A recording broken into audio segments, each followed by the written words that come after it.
ቅቤውም እምነት ነው ሲሉን ስንገዛ ደግሞ የማር እምነት አጥማቂ ስናይ እንሄዳለን። የቡዳ የመተት የድግምት የምን ሲባል እንገዛለን። ስለተሰሚናቸው ተብሎ የሚሰበክላቸው ገዳማት አድበራት ሳይመጡ ገና እግዚአብሔር መስማት አቁሞ ነበር። ቲክቶክ ላይ የተናገረው ሁሉ ያወዛግበናል።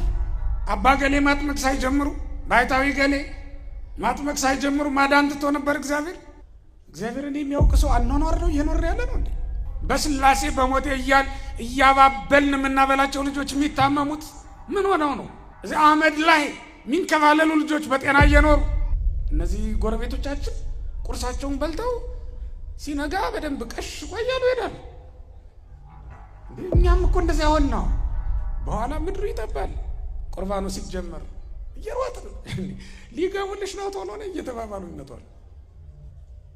እናንተውም በልክታችሁ ጥበበኞች ሆናችሁ ሞታችኋል።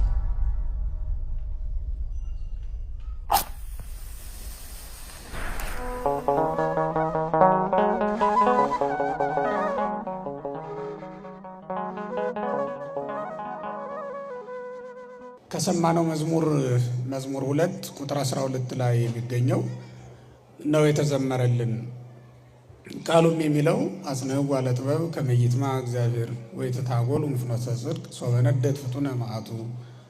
ተግሳጽን ተቀበሏት እግዚአብሔር እንዳይቆጣ ከጽድቅም መንገድ እንዳትስቱ መዓቱ ፈጥና በነደደች ጊዜ የሚል ነበረ ስንዘምረው የነበረው። እግዚአብሔር አምላክ እንግዲህ በዛሬው ዕለት ቤተክርስቲያናችን በመረጠችልን እና ለዝማሬም በቀረበው በዚህ ቃል እንድንማር ፈቅዶልናል። እንማራለን። የአባቶቻችን አምላክ እግዚአብሔር በመካከላችን ተገኝቶ እንዲመክረንና እንዲያስተምረን ቅዱስ ፈቃዱ ይሆነልን። ሁላችሁም እስኪ በሉ ተግሳጽን ተቀበሏት እግዚአብሔር እንዳይቆጣ መከራው ቁጣው ፈጥና በነደደች ጊዜ